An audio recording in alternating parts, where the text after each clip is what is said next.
Morning. Thank you, Dr. Yu, for sharing that story about China. China is one of those places in the world that reminds us that God's in control,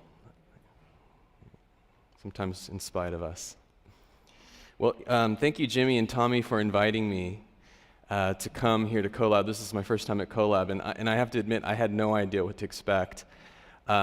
My church, we meet in a small, humble, public elementary school in Long Beach, California. So I guess I confess that I sort of pictured that we'd all be sitting around in a circle, and I'd be maybe sitting on a stool, and we'd start off with "Shine, Jesus, Shine" or something. So when I stepped into the venue here, I got a little intimidated. So I don't know if the expectation of polish and professionalism of this presentation may exceed my ability to deliver. But seeing some familiar faces in the audience, even though you're all dark right now and I've got a lot of light on me, it does comfort me. So it's good to be in the company of friends, some new friends as well as old.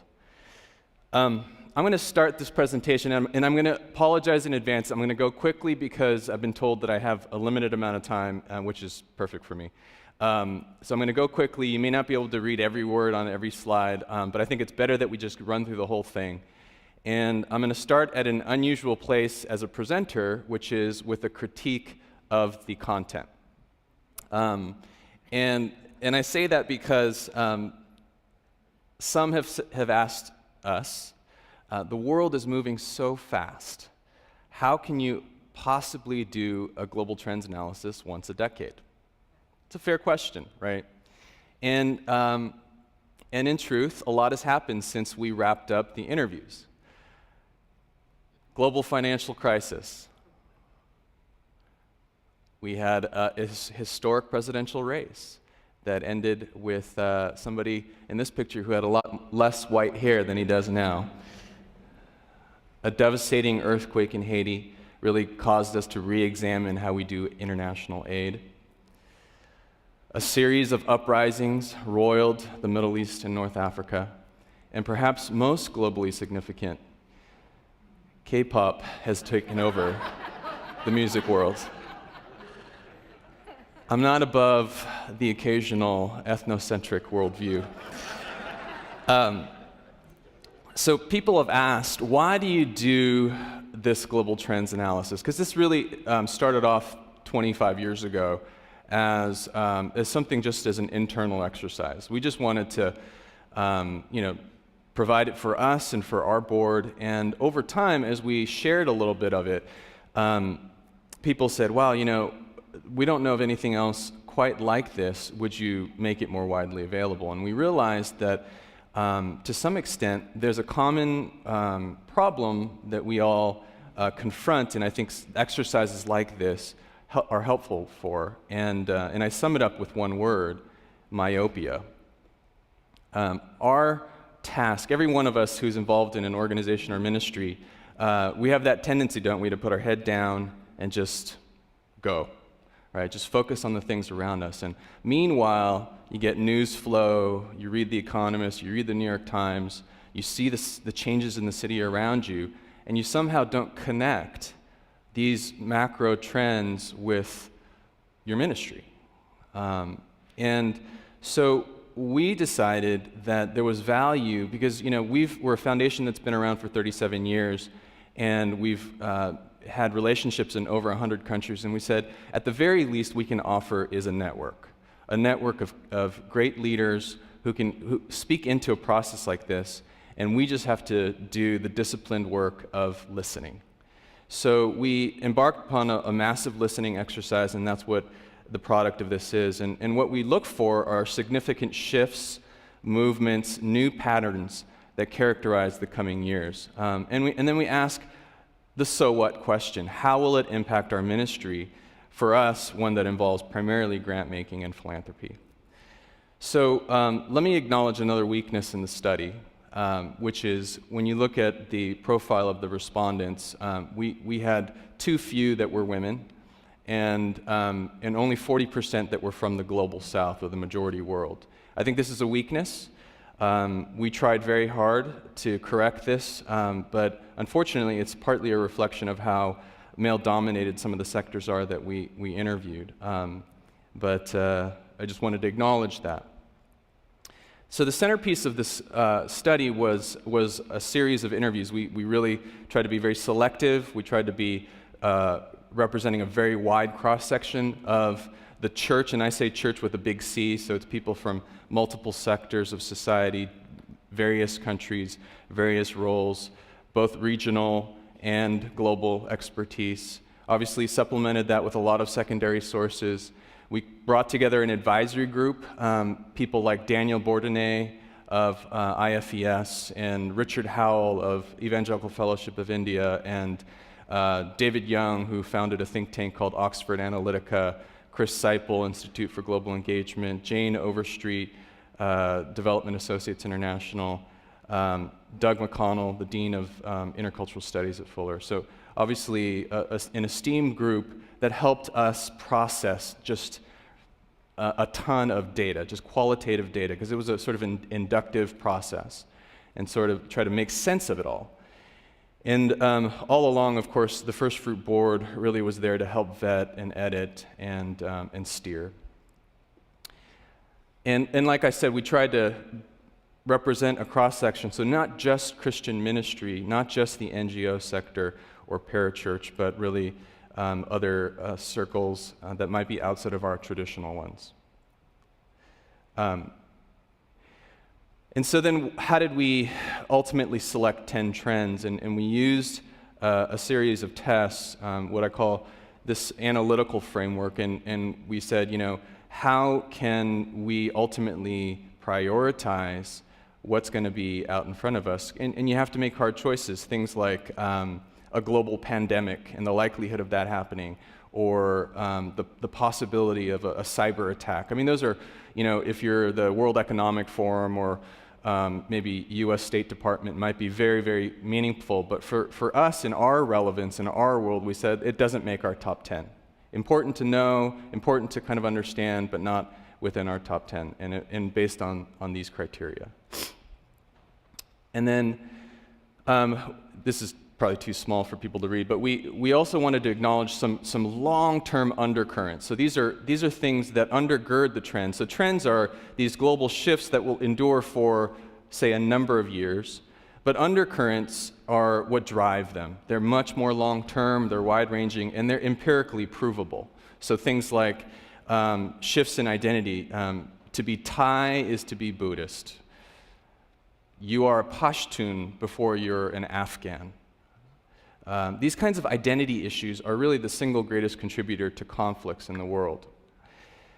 Obviously, everybody knows that we're wired and connected more than ever, and increasingly so, and yet not everyone is a beneficiary of that.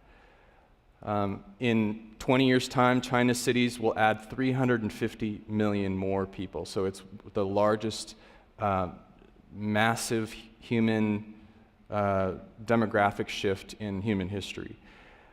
The global population is growing, but it will level off within a few decades.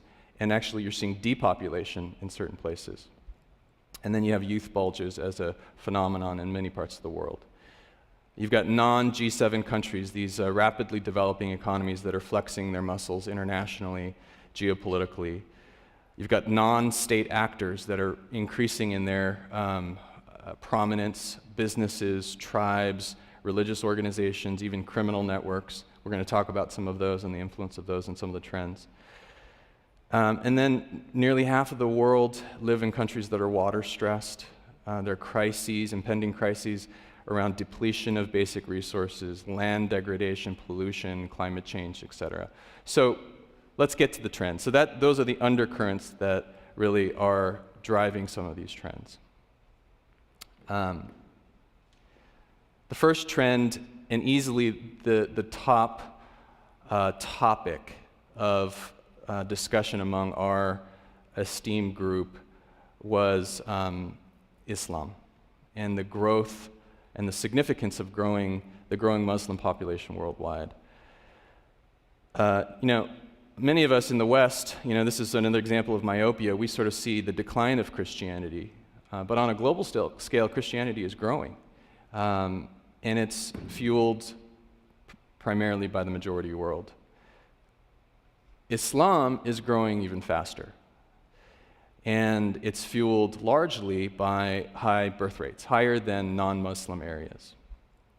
The three largest Muslim countries, this is again too small, but for those of you who may not touch a lot of this part of the world, may think of the Middle East, North Africa as the epicenter of global Islam, but actually the three largest Muslim countries in the world today, in order, are Indonesia, Pakistan, and India, and by 2030, Pakistan will be the #1 largest Muslim country. So here's the so what question. This is just demographics, right? These are just religious demography. But the question I think that will define our times will be, how do we love our Muslim neighbor? And I'm so struck sometimes at how clumsily we answer that question here in the West. I recently moderated a panel on the Arab Spring, and this happened right after that really bad movie, Innocence of Muslims, came out. And unfortunately, a Libyan ambassador, or a U.S. ambassador to Libya, was murdered along with 2 other Americans. And so I moderated a panel to a group of philanthropists, and I thought it was a sophisticated audience, so I thought they'd appreciate hearing from a multi-faith panel. So we had a Muslim activist as part of the panel. And afterwards, someone from the audience came up to me, and he was a little miffed that I didn't get a chance to let him ask a question. We had run out of time in the panel. So he told me what his question was going to be, and he said, I was going to ask the Muslim woman, is Obama a Presbyterian, a Christian, or a Muslim? I don't even understand what those categories mean. But it's like you just shrug your shoulders, but I have to say, you get these clumsy interactions about how people think about them. And I think it's an important issue of our day to really reflect on, what does it mean for us to love our Muslim neighbor? The second global trend really reflects something that has been known for a long time for those who are studying this, which is that Christianity, or the center of Christianity, has gone from going north and west really to south. In other words, that the center of Christianity, and we heard about China today, China will perhaps one day be the largest Christian country in the world, and rapidly approaching that. And we have to see Christianity in a global perspective. That is where the shifts are occurring. And so the consequence of that is influence. The Global South Church, they're developing their own indigenously derived theologies based on issues like suffering, persecution, poverty. Yes, there are heresies, prosperity gospel, other things. But in my observation, in our work focused on 96 countries in the majority world, I think that this shift will move us more towards orthodoxy. Great example is the recent appointment of Pope Francis, an Argentinian, that I think is a prominent sign of this shift. And I think that what will happen is we will see increasingly a critique of Western approaches. They're going to fund their own missions, and that's happening already. We're going to see fissures in some of these global bodies like the Anglican Communion. We're seeing that already. And as with the West, with this newfound sense of influence, I think the question for the Global South Church will be, will there be humility or hubris? The third trend is best, I think, understood in the context of what happened in the Arab uprisings. A young Tunisian man, a fruit vendor, underemployed, disenfranchised, set himself on fire, and it sparked a wildfire. And it's because it resonated so deeply with millions of young people who lack educational and job opportunities, live in high-density areas, live in gender imbalanced societies, experience daily communal and sectarian tensions. It's a powder keg that's exploding in country after country. Media and technology fuels some of this disillusionment because they can readily see now through satellite, through the internet, what they want and where the rest of the world is moving and what they're missing. It's the tyranny of the now. Many of them obviously are heading to greener pastures, going to developed countries and that have more aging populations, and I think that those populations are worrying about the influx of some of these young people. And it's time for the church to be reflective. How can we engage them, meet their needs, while not losing our biblical center? And the reality today in a lot of parts of the world is traditional hierarchical church structures aren't reaching them. And so then these young people become more susceptible to ideologues, to crime, to radicalization. The fourth trend is typified in a country like Cambodia, where you have the perfect storm. Extreme poverty coming out of civil war, massive migrations, corrupt or non-functioning law enforcement. Sometimes there's an ethnic dimension. Some of these girls might be Vietnamese, meaning they experience even more discrimination in society. At-risk women and children are more vulnerable to global pandemics like HIV, tuberculosis. I think there are some people who represent human trafficking organizations. This is not just about trafficking, but just as an example, it's a $32 billion business globally. It's a well-organized, in many places, global crime syndicate. And of course, it's not just sexual exploitation, it's forced labor, forced displacement, it's unsafe conditions in refugee and IDP camps. There are more children than ever who are more vulnerable than ever. 1 billion will be born in the next decade. And the response by the Western Church, to me, needs to be re-examined. We have this tendency, in my observation, and I have a lot of empirical evidence of this, where we gravitate towards warehousing children in orphanages. I don't know why that seems to be the solution, but I can just tell you the outcomes are not good. 50-to-1 ratios of caretaker to children, even 20-to-1, even 10-to-1. It's not the answer. We have to think creatively. We have to think about what existing community structures, kinship systems exist, and how do we come alongside children at risk. There are signs of hope. This is a wonderful story of a very recent thing. Many of you probably know of the gang rape that happened in India. A woman in a bus with her male companion were assaulted. She was gang raped by thugs in the bus, and she died of her injuries, and it caused a firestorm in India, demonstrations, media responses. And a young Christian man started a campaign in Delhi to ask men to take responsibility for changing their attitudes towards women. And he recruited biker gangs, he recruited corporate executives, he recruited a whole wide cross-section of society.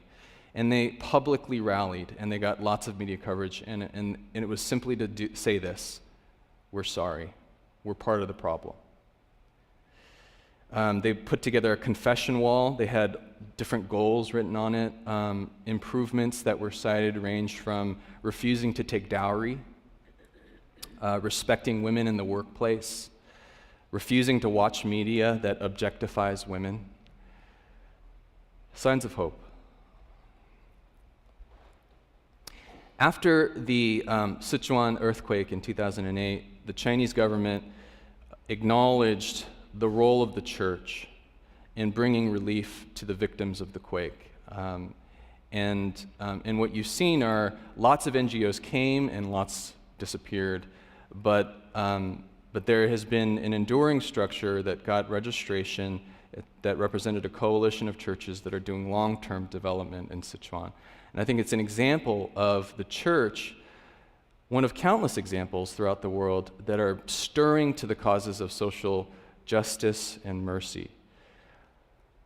Many Christian leaders, especially in the majority world, are embracing a belief that all aspects of the human condition are important, whether physical, mental, social, spiritual, because they're all interrelated.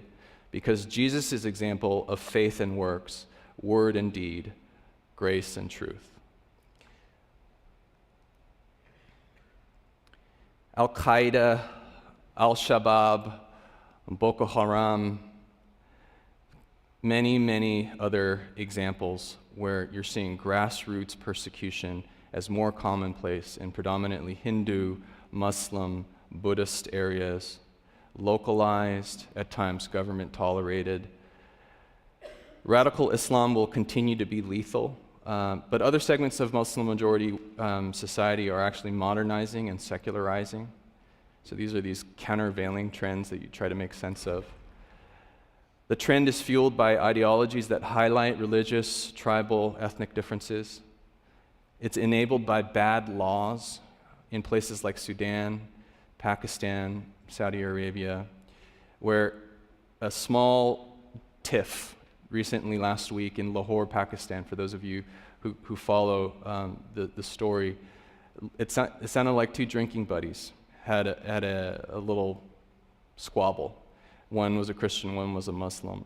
But because of the legal structure of Pakistan, the Muslim guy was able to make an unsubstantiated claim that the Christian guy blasphemed the name of Muhammad. And it became a mob scene. Hundreds of homes were looted, stores, violence, Christians displaced. And the law enables, bad laws enable some of these things. But we're seeing a new energy in the church for advocating for religious freedom, and they're doing it in increasingly sophisticated and broadly collaborative ways, both sometimes public advocacy, sometimes very discreet behind-the-scenes advocacy.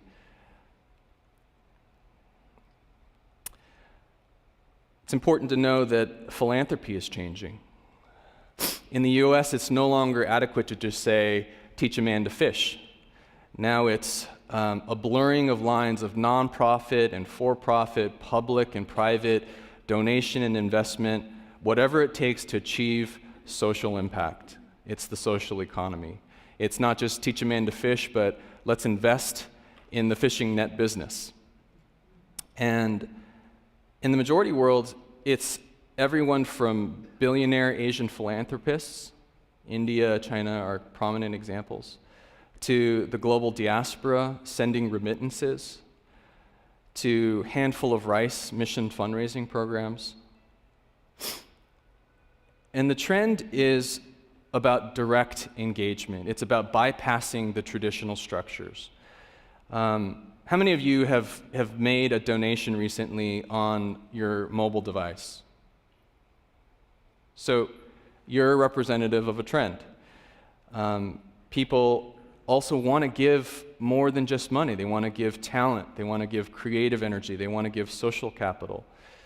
There are websites like Kiva, Kickstarter, CrowdRise. Mixit is one of the largest social media platforms in the developing world, all there to help mobilize, connect donors, volunteers, needs.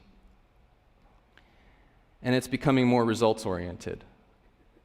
And there will be a huge challenge of vetting and evaluating as you start to see this decentralization, you start to see this diffusion of interactions. And for First Fruit, the trend for us has an implication, which is that we want to come alongside what the church, the indigenous church, is committed to giving towards, committed to funding, committed to resourcing, rather than coming in from the outside with our own agenda.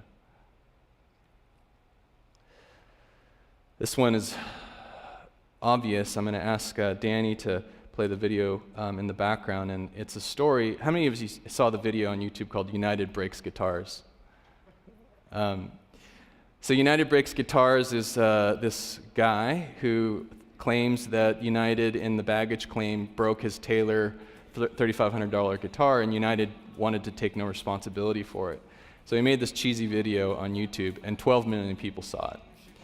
And as a result of that, it was a PR nightmare for United Airlines. And in the kind of span of that fiasco, their share price lost 10%.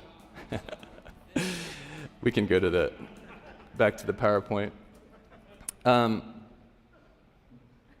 You want to create paranoia in the halls of China's Politburo or Russia or Iran or any of these centralized authoritarian regimes.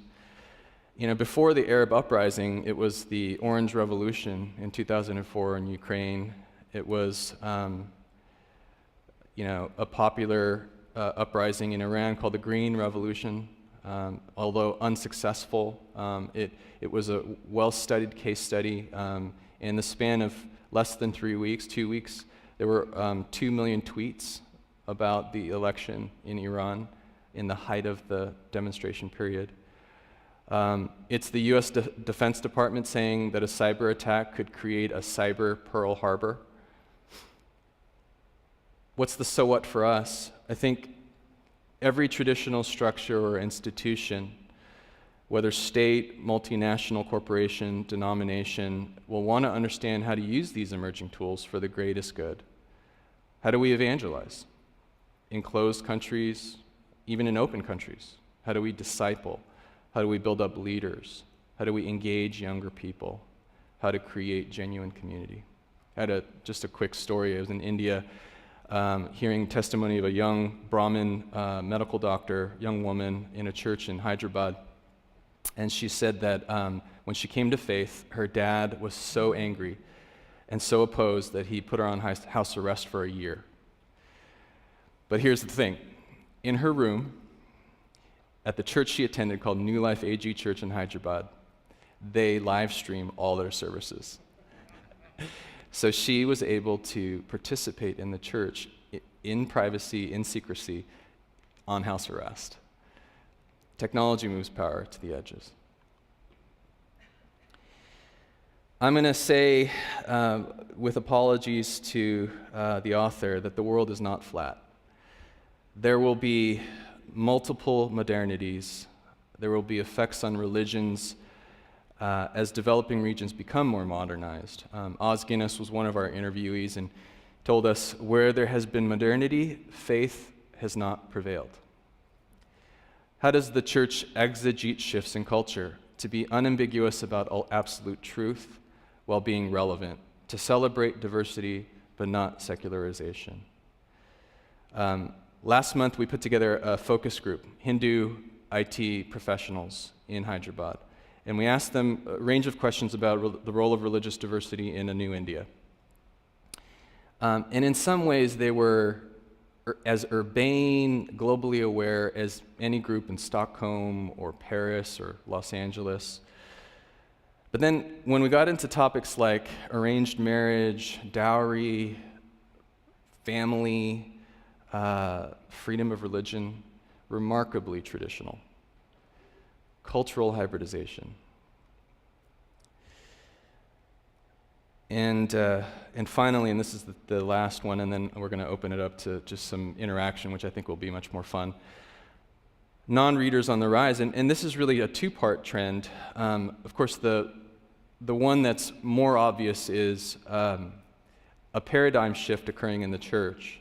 There's a growing recognition that oral learning communities are not going away, and in fact, are growing. So some of the high birth rate areas are going to be among non-literate oral learning communities. So what do you do when all of the materials that we develop are literate-based? And it's learning to shift, learning to recognize that we need more oral, story-based communication. But of course, it's not just us, right? I mean, it's not just them, it's also us. Modern communication has undermined words and books and reading, so it necessitates storytelling. through images and video and other creative forms. And the information flow is overflowing. So the church's task is to differentiate herself with substance, with truth, with clarity. Let me tell you a story about my good friend Daniel Panraj, who is in the state of Jharkhand, here on the red area in India. He's literate. He's very educated. However, he's a church planter among non-literate communities in Jharkhand. And his contention is, why is it that when we evangelize non-literates, they come to faith, they're obviously the most capable of understanding the dynamics within their own communities and how to reach their communities, that there's no ability, there's no method for developing leadership among those within the non-literate community, because all of our leadership development materials, all of our methods are literate-based. And so we've worked with him to try to crack this nut. How do we create leadership development programs for non-literates, for storytellers, for oral-based leadership? You know, all of these trends are interlinked, and the world is full of paradoxes, and our understanding is very limited. In some years, some of these trends could reverse, could fundamentally shift again, but I think God's unmistakable plan is to demonstrate his sovereignty over all the earth through the work of his Holy Spirit in order to glorify himself. And we know that he wants to use his bride, the church, sometimes messy though we may be, to be his evangels, to bring transformation. You know, as Hebrews 11:16 says, we are longing for a better country, a heavenly one. So my aim today is to simply provoke reflection and discussion, which we'll move right into, on how to better love our neighbors and our world. Thank you.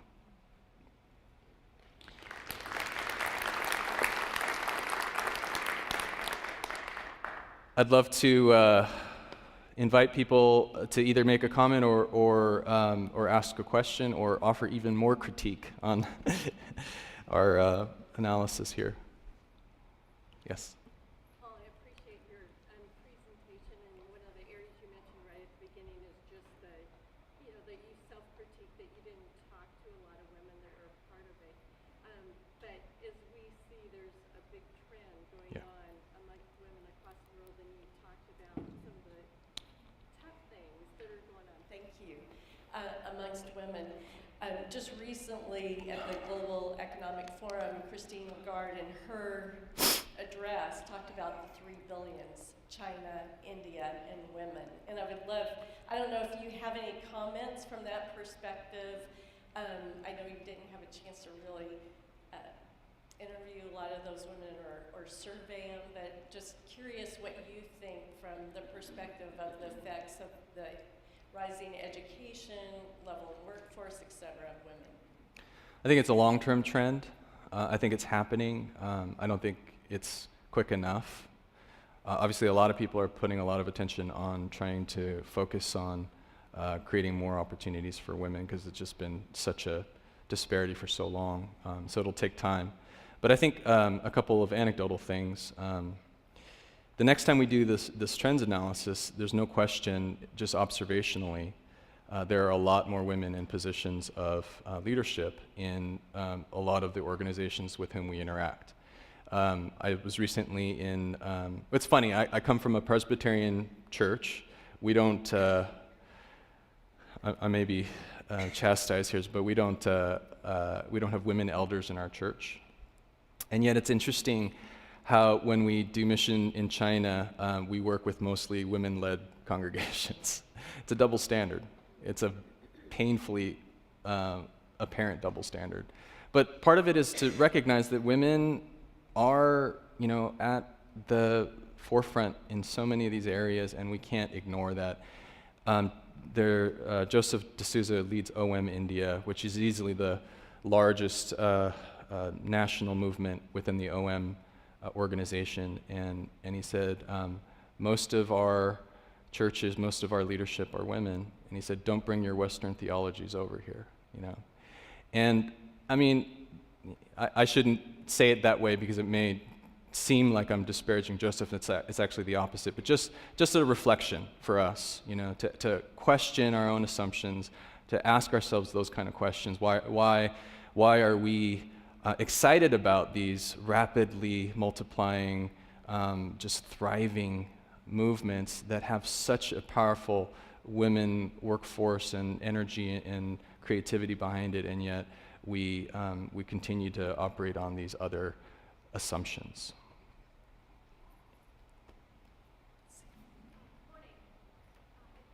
Hi, Lisa.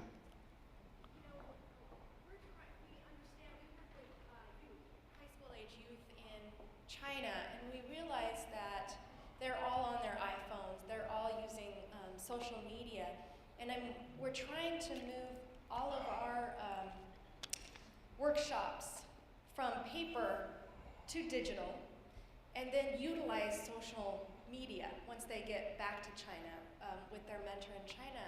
And I'm just wondering, as you know, it's so sensitive there, but do you know of anybody right now that we could talk to who is using social media among youth, either as outreach or in discipling? And maybe it's just far too sensitive to even talk about this yet. Specific to China? Yeah. I know it's just... Yeah.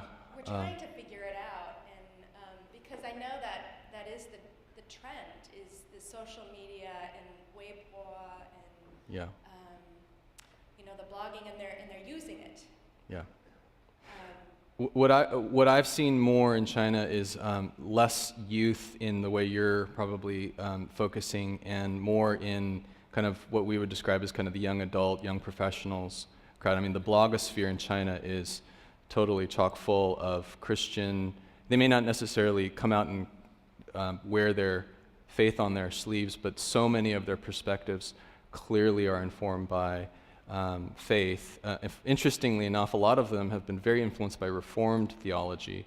So you've got a lot of sort of Calvinistic, Kuyperian worldview informing some of the blog posts and blogs that I've seen in China. But so I see more of that than I do youth-focused social media efforts. But we could talk about that offline.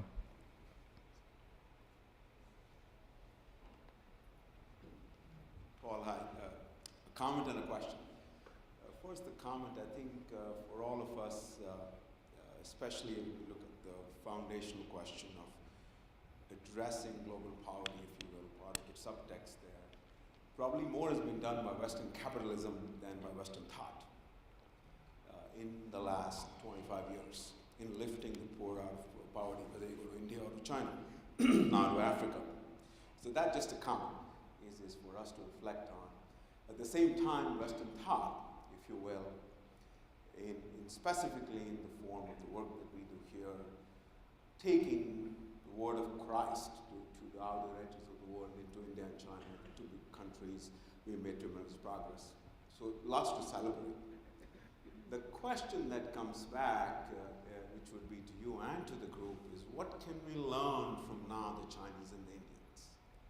Right, because the global trends we speak about here are focusing on what's happening out there and what can we influence out there. I would reverse and ask the reverse question. What can the American church and the people here learn from what's happening there? I'll give you one example, and if David is still around, can I in a conversation last year with George Barna, he and I were chatting about the same question. And his thought was contrarian as usual. He said, Ritul, really what we can learn from China is should the Chinese export the house church movement to the US? Right, if we are to see an advance in Christianity in the US, his challenge, very, very, very, very counterpositional, was he said we've successfully spent $1 trillion and haven't had any more people who have come to Christ in the last 10 years. After $1 trillion spent in the US church and ourselves, look at the Chinese. So I ask that not as a critique, but as a question to you is, okay, well, in your observations in the global trends, what are the things that stand out to you, which is that the American church can learn from what's happening in the global church? Yeah, so much. But I think it takes, and I'll confess it starts with me too.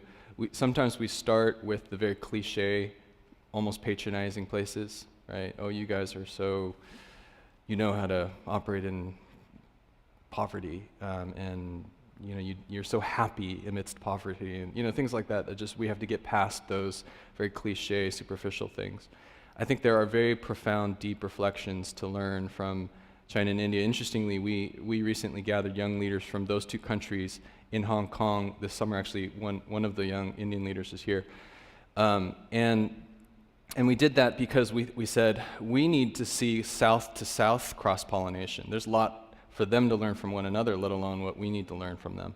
But I think hearing their dialogue helped me to start to sort of self-examine too about the West. But one example in China is public theology. So you have a church, a case study that some of you are probably very familiar with called Shewang. Shewang is in Beijing. It's a predominantly young urban intellectual church, professors, all sorts of just, PhDs, the like, a very sophisticated urbane congregation. And they're being very harshly targeted by the government, and they're being prevented from meeting together. They purchased a facility, and they were not allowed to move into the church, and they've had these outdoor meetings to just say, hey, we want to continue to meet, and the spaces, there's no space available. You're not allowing us to have a space. You're not giving us a clear pathway to registration. And as a result of all of that, a lot of them have been put on house arrest and harassed and other things. And what's come out of that whole movement has been this real discussion on what does it mean to have a public theology? What is the role of the church to be able to speak to these kinds of public issues?